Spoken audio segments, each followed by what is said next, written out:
Welcome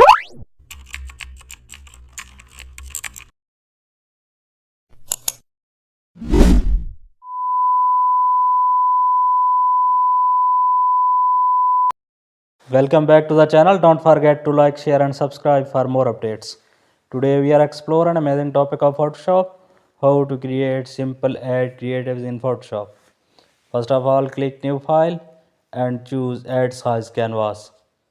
Also fill background color, then add headline text. Make font bold and add product image or shape. Now press Ctrl plus T to adjust the size of the text. Add CTA button shape and also add text inside button. Now double click button layers and add drop shadow. Align elements properly. Remove extra clutter.